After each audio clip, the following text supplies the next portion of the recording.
Live from Reno, Nevada, this is the Next Level Property Management Multifamily Podcast, offering an inside look at the deals, trends, and strategies shaping the Northern Nevada multifamily market.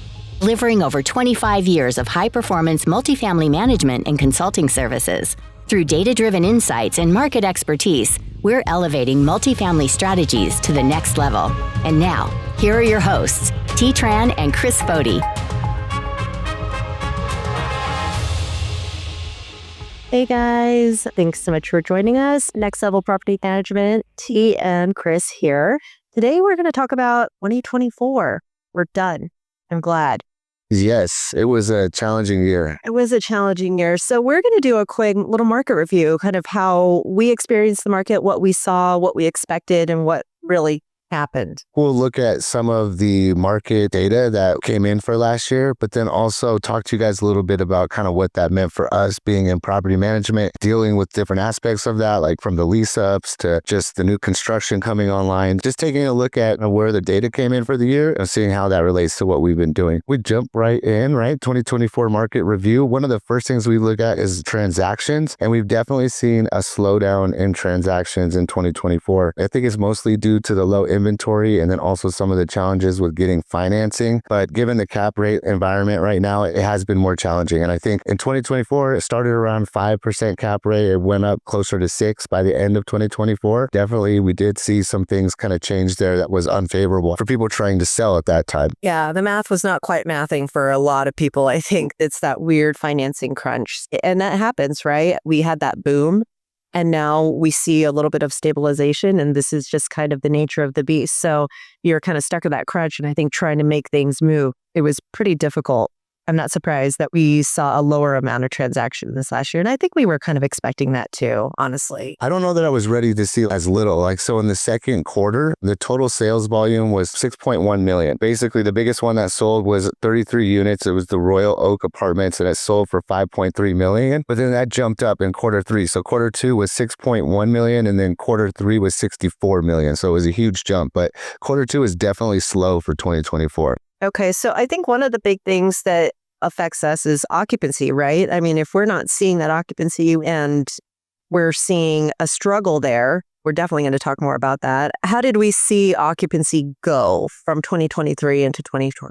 It started off kind of how it was the previous year in 2023, where it just kind of was declining a little bit. I don't think it was anything that was alarming to the point where like we're in trouble here, but it's obviously it kind of changed momentum from where people were used to in previous years, right? Where everything was really going kind of good. There was a lot of demand. The occupancy wasn't so much of a problem, but I think it did go down. Occupancy declined for like 7 consecutive quarters going into 2024, although it has like made its way back. We're right around, I think, 95% right now. So I think it's where it needs to be right now. There was some decline, but it wasn't anything that was too major. As long as you're looking at the different areas of what we need to be doing to stay occupied, and we're constantly working on that, I think it was something we could work through. What's interesting is I remember a lot of people starting to talk about the dreaded R recession. And I kept saying, this is not a recession. This is not what we saw back in the 2000s. That was a very different issue. It originated from a very different problem. And it obviously affected the market in a terrible way. So I think people started getting nervous, and weirdly, I don't know why.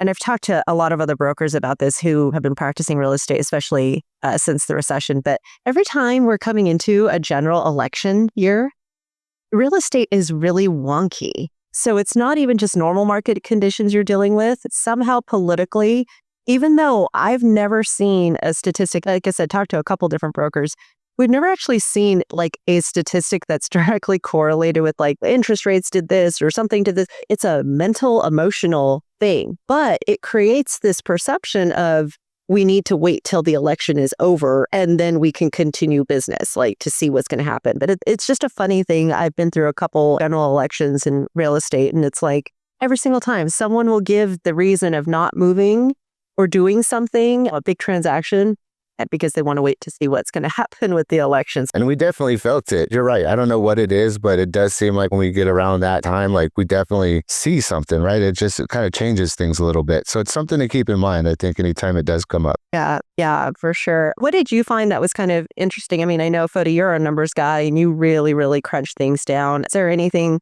even with like the cap rates or something that you saw this last year that kind of stuck out to you? They did decompress a little bit from the previous year. So if we just look at quarter two in 2023, the average cap rate was 5.7%. And then 1 year later, it was at 6.2%. There was a little bit of an increase there. I think it changed about 9%. And what do you think is going to happen in coming into 2025? We're recording, it's the end of January right now. And so we're doing a kind of a review of 24. What is your gut telling you? This is a year of there will be some recovery and we're moving in the right direction, I think, as we start to absorb more of this inventory. I think it'll take the full year to kind of get back to where we need to be. Even early into 2026, I think is when, at least in my opinion, when I think we'll start to see like rents increasing in a good way. I don't think we're ever going to get back to where our rents were increasing years ago, right? Because that was just, everything was on fire. There was a ton of demand, cap rates were compressing, and it was just a good time, I think, to be in the business. That said, I do think that at least in our area in Reno, it continues to grow. There's big employers out here that are supplying a lot of jobs. There's a lot of advantages for businesses to come here for tax reasons. So I think we're going to continue to see more and more demand here. And I think rents will start to increase going into like 2026 and moving forward. Do you agree with that? Yeah, no, absolutely. And it's funny because I think we still are dealing, and this is no excuse, but we still had this weird COVID ripple. I think we're towards the end of that ripple, but we saw that with construction, right? Permits that were happening at the time all got stopped and then everyone restarted, but at the same time. So now we had this kind of flooding of inventory into the market. And I think that's where this absorption needs to happen. This is, to me, totally a year of stabilization where we are getting into normal market conditions. I know that people are like, oh man, things are really slow. But I'm like, not really. When you look at that kind of this little wave of all these units coming online at the same time, because they should have all been phased and staggered. But because of COVID and supply issues, no, that's not what happened. It's an interesting thing. I don't know if we'll ever really understand the full effects of COVID. And I have different things that I can talk about later on living downtown and just the demographic changing and things like that here in our region. It'll be interesting. Construction is, of course, I love the new construction portion of what we do. And we're not seeing as many permits being pulled. So it makes sense because we've got a lot of units online that need to be absorbed. I'm anticipating that absorption is going to happen this year, and then we'll see those construction starts again. Definitely a lot of units do need to be absorbed. We'll definitely take a look at some of the projects I think that came online in 2024. We see some projects that were launched in 2023 that are still trying to get leased up in 2024. So definitely want to look at that. The other thing I also wanted to mention was like on the pricing, right? So just kind of seeing how prices have changed on some of the different unit types. About halfway through the year in 2024, we looked at this. So one bedrooms actually had reduced in price by 3.1%. That's the only floor plan type that went down in price in 2024. So something to keep in mind. 2-bedroom floor plans had increased in price by 1.2% and 3 bedrooms had increased by 1.7%. So only 1 bedrooms reduced in price and at more than twice the rate of 2 bedrooms. Something to keep in mind if you're looking at what type of unit types you might want to put in a project. Mm-hmm. And I think that has to do, obviously, with the different building mixes that we're seeing out there. I did think that we saw a lot of 1 bedrooms. The most recent construction we're seeing, we actually are seeing the demand for 2 and 3 bedrooms again. Definitely. I think that makes sense, and that's going to level out. Yep. And some of the new projects that we saw come online was Ballpark Apartments. So that was 369 units by Pacific Development near the ballpark in downtown Reno. Some of the other ones were like Palomino. It was 482 units on Damani Ranch Parkway. There was the Rivet, 217 units. Overlook, that was 342 units. And we saw a lot of smaller communities open up, like the Grand Canyon Muse by Prep. We saw that Passage over by the Riverwalk. And then I know the Carlin started pre-leasing towards the end of 2024 as well. And then obviously we're always keeping an eye on Red, right? That was such a massive project that launched. Atwood at Red, we know opened in June of 2023. Of course, they're still going through the lease up at the time of recording this. I think they were at less than 50% occupied by the end of 2024. At that time, they were offering 2 months free plus a look and lease. It's an interesting community, I think, to keep an eye on and watch kind of how their lease up pace is going. Yeah, and Atwood is their phase that has like the larger floor plans. They'll have that's right. bedrooms and things like that. I think Emory and Base Camp, those are ones interesting to see kind of what the demand is there too, right? It definitely is. It definitely, and they have so many units. It's something that you do want to keep an eye on. It's definitely, if you're managing properties in the area, the people that you're showing your property to are probably looking over there as well. So just a good idea to kind of keep an eye on what's going on, I think, over there. One of the other things we like to look at every year is how communities are performing with their amenities. I wanted to look in and see kind of what amenities people were looking for most. I was not really surprised. Still, some of the basics are the most important to people. So when we look at like platforms like Zillow, they'll have data or metrics on what amenities people are saving or sharing that kind of give them insight into what's really important to them. The top one that was saved was off-street parking. Having somewhere to put your car was important to people. Also, in-unit laundry. I mean, that was a big one. Pet-friendly patches or turf somewhere that they can, take their pets outside was important. Surprisingly, I saw things like happy hours and co-working spaces. I think those are not new concepts, but you see that a little bit less than you see some of these other things, right? I mean, so people are looking for that. And we're definitely seeing interest growing in areas like smart tech amenities, smart locks, having appliances that can connect to smart stuff in the kitchen, EV charging stations. I even see some cool other ideas like co-op garden spaces, meditation rooms. I saw pickleball courts. So all kinds of crazy stuff people are doing. Yeah, I mean, it's going to be really interesting. The parking is an interesting one, right? Because we deal with this on some portfolios, and parking is always an issue. It always is. Whether you have one-to-one, whether you have a ton of extra spaces, whatever it is, parking is always an issue for some reason. And it's a combination of how people feel like it's being enforced, how far is it away from their apartment, just lots of different factors there. But the other thing that is interesting, some of the properties that you called out, they're in like every corner of town, basically. Right. You went all the way down to Damani, you went all the way up to Overlook at Northwest. But what's interesting is the parking issue and the density issue. And this is something that Reno's just going to have to learn how to figure out. And obviously, we're dealing with that on a very different level with talking about how parking gets privatized or how it's enforced, metered, whatever it is. This conversation keeps going and going. It's not a new conversation, but I feel like as we continue to grow, Reno has got to figure out this infrastructure and how we're going to keep building, what the density is going to look like, what our zoning is going to look like. I mean, these are things that I pay attention to, but it's going to affect how we build because we're going to have to change some of these zoning usages, and we have to, right? Absolutely. And it's not only affecting how you can get the project done. I think it's really important that anybody who's building a project really looks at parking and how that's going to affect things. And I think obviously you start by looking at the community, who you're looking to attract, but most of the time parking is going to be one of the top looked at things, right? Because it's important people have a place to put their car. And if you have a place where potentially families would like to come live, then you may have more than one car. And so it's something that's really important. It is a deal breaker, I think, to a lot of residents that want to find an apartment in an area where they can safely park their car. So it's definitely something to take seriously when developing a project. Yeah, definitely. So I love that. Okay. I also want to look at some of like economic updates just to get a feel for what's going on in the area. Not necessarily real estate, but just some of the things about the population. In 2024, our unemployment ended around 4.4%, which was a 13% increase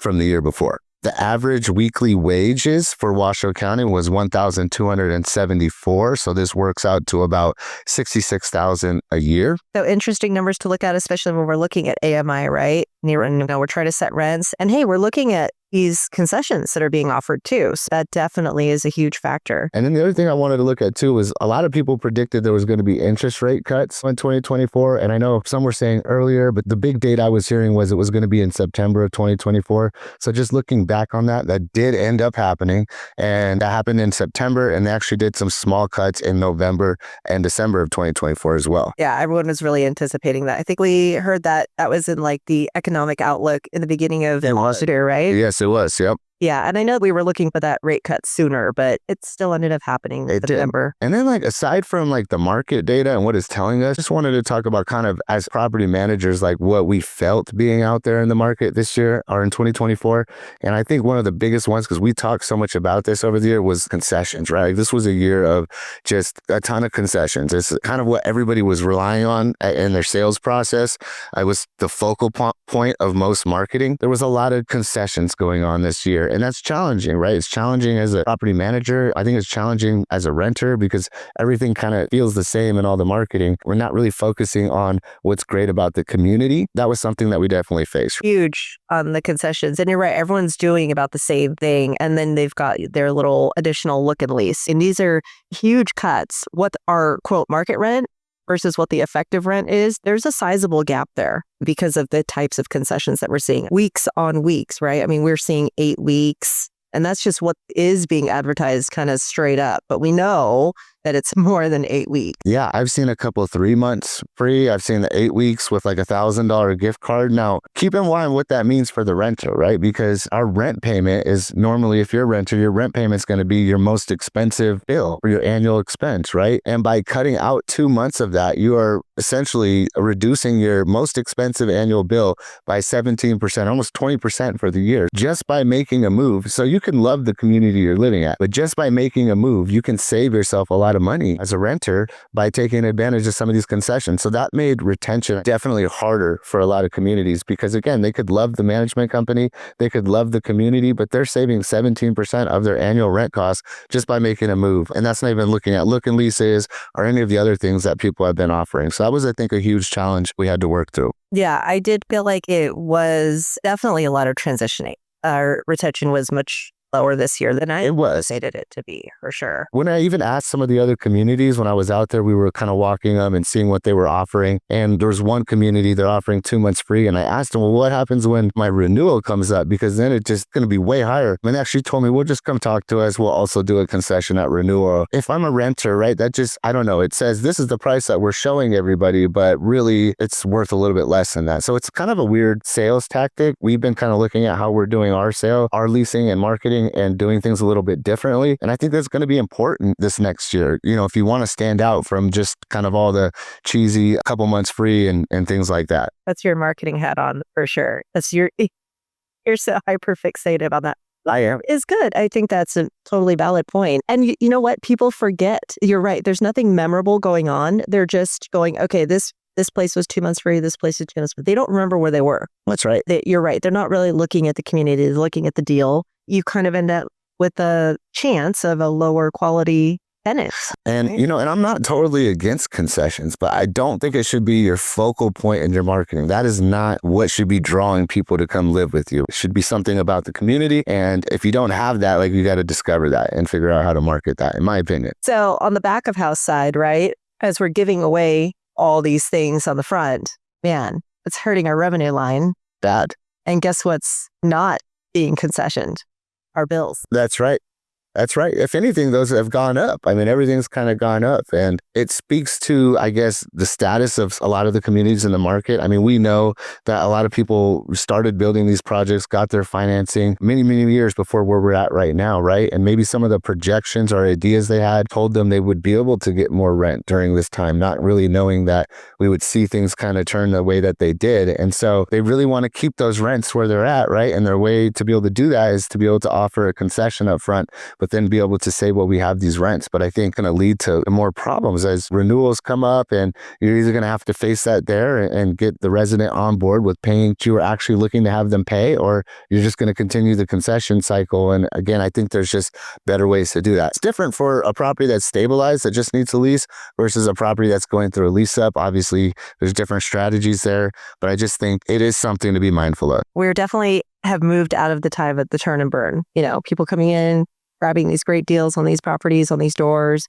making this great profit, and then just kind of going, okay, I'm done. But with that time is over, because I still kind of hear people going like, oh, I'm looking for, you know, the deal. And I'm like, yeah, you got to be in it. You got to be in it and you got to be committed. You've got to be in it to hold on to it, because we're seeing, and we've seen those people kind of get wiped out, I think, in the last 2 years. Absolutely. Yeah, I think 2024 staying power was really important. So how long could you hold on through some of the conditions we were going through without a bank coming knocking on the door, right? And so people that had staying power survived. There were people that could be flexible with their rent survived, but it was unfortunate. Others could not, you know, in some of these challenging conditions. I think it just reminded me this year, like, the importance of the right financing in the beginning when you're doing projections, being conservative. And I still think even into 2026, you should be conservative with your projections, just kind of where I'm at with it. Yeah. No, I mean, I think it's kind of over deliver, right? Like, That's right. I'd rather than be pleasantly surprised that like it went well and the year ended up well. So I know we're all just kind of waiting and seeing. My crystal ball is not working today, so I don't know how it's going to go, but we're feeling it, right? We're moving into a more normalized market, which is really what we needed. Agreed.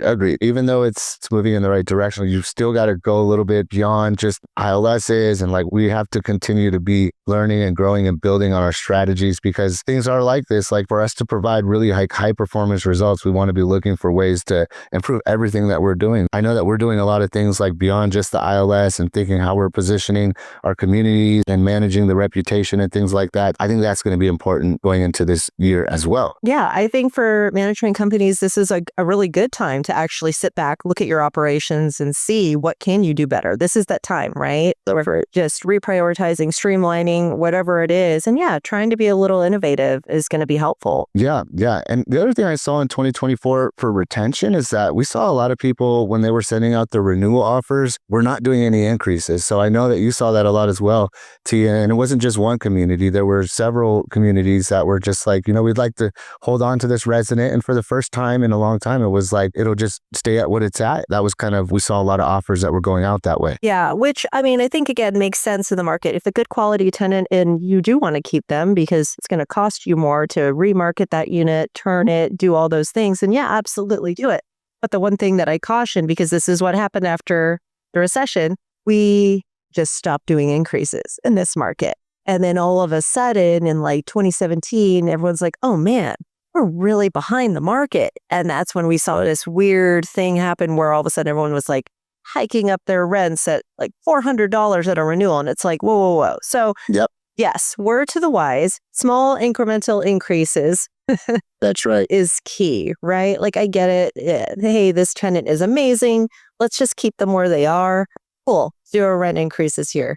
That's right. But right. Next year, you got to do something. There's got to be a little bit of something. So that's the only thing I would caution, because kind of get in this weird complacent, like, well, I don't want the tenant to leave and they'll be fine. And but that's something to definitely watch. It is definitely. And even with the 0 rent increases, there was still quite a bit of movement. It helped, right? But it wasn't like, again, they were saving 17% of their rent costs by making a move, whether they liked the place or not. So yeah, it was really interesting seeing that much movement. The other thing that I want to look at, and I know we talk a lot about apartments, but short-term rentals is something that a lot of our clients, maybe they're either looking at, they've dabbled in a little bit, maybe they're kind of looking at it. So I like to kind of keep an eye on where that data is at as well. But just kind of some info on STRs. So there's 1,158 active STRs in Reno as of today.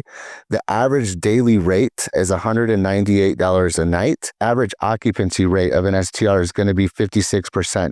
And that changes throughout the year. So like in January of 2024, it was 42%, but in August, it was 67%. So of course, it's seasonal. The median annual revenue a STR generates here in Reno is $33,000 a year. 30% of the listings in our area require a 2-night minimum stay in order for you to be able to book a stay. I felt like that was all the rage in like the last 2 years. We saw a lot of that. There was some controversy actually up in the lake about that. They were kind of looking at different ordinances and things like that. But I felt like this last year, they were really struggling. It was something that really took off when it came out. I mean, everybody was jumped on this and people were making a lot of money. And as somebody that was in apartments that kind of went into that world as well, I mean, we saw the same apartment unit generate 3 or 4 times the amount of revenue when being rented as a STR, and really only occupied, 70, 80%, depending on the location where it was and how it was being marketed. It was a big deal, right? But some things started to come up to make it more and more challenging. It's a much more intensive,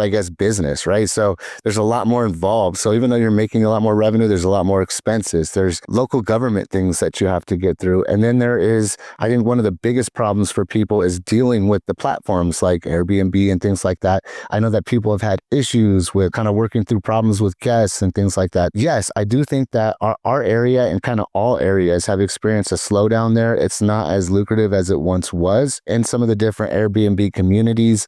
I hear a lot of horror stories. A lot of people that just overnight have lost their their entire business because one of the platforms just did it for whatever reason, or maybe a guest said something that either was or was not true.